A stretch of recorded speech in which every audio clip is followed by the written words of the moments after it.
Good evening and welcome to Monday's edition of the Regional News. We begin with news from the Bahamas. The Bahamas government has reiterated its position that the country will not be part of the free movement of people as the efforts continue to possible amendments to the revised Treaty of Chaguaramas, RTC, that will give a legal basis to the free movement of all Caribbean Community CARICOM nationals by the end of this month.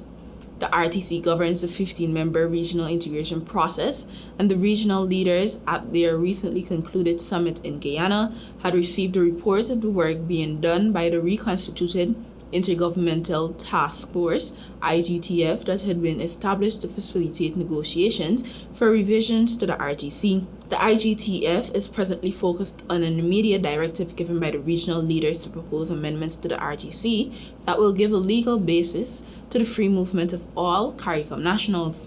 The CSME allows for the free movement of goods, skills, labor, and services across the region, and in the past, CARICOM leaders have agreed to certain categories of workers, including university graduates, benefiting from the free movement aspect of the regime. The free movement of skills or labor entails the right of a CARICOM national to seek work and/or engage in gainful employment in all CARICOM member states, with the exception of the Bahamas, Montserrat, and Haiti, without the need to obtain a work permit.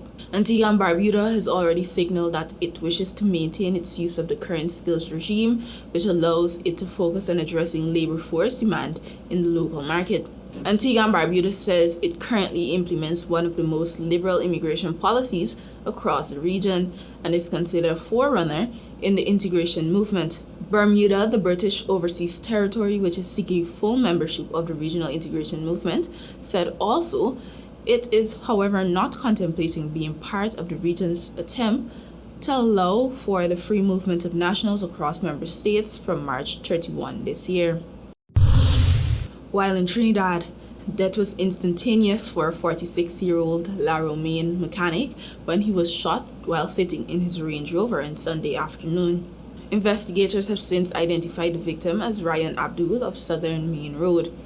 At the time of the incident, police said Abdul was sitting in the driver's seat of the vehicle that was parked in his yard when a gunman entered the property, shot Abdul dead before escaping in a white car. Abdul's death has taken the country's murder toll for the year so far to 103 compared to 112 for the corresponding period last year.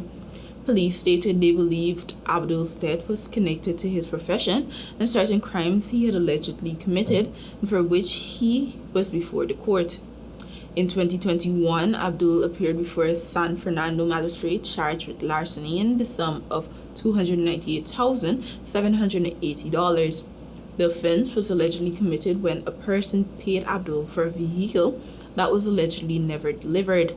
Officers of the Region 3 Homicide Bureau of Investigations are continuing inquiries. A video taken of the incident's aftermath, which circulated on social media, showed Abdul inside the vehicle while a woman's voice is heard wailing in the background.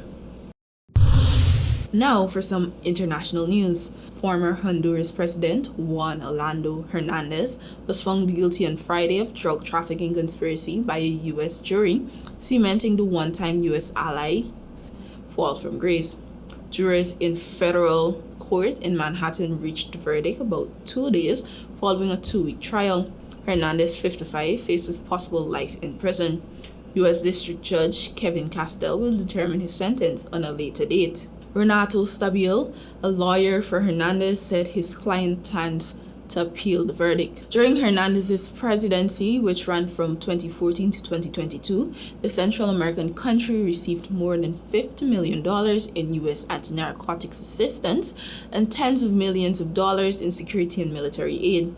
But the Justice Department said Hernandez abused his power by accepting millions of dollars in bribes from traffickers to protect their U.S.-bound cocaine shipments and to fuel his rise in Honduran politics. Hernandez was convicted on 3 charges: using machine guns to further cocaine importation conspiracy, conspiring to use machine guns to further that conspiracy, and conspiring to import cocaine into the United States. Hernandez was arrested and extradited to the United States in April 2022, 3 months after he left office.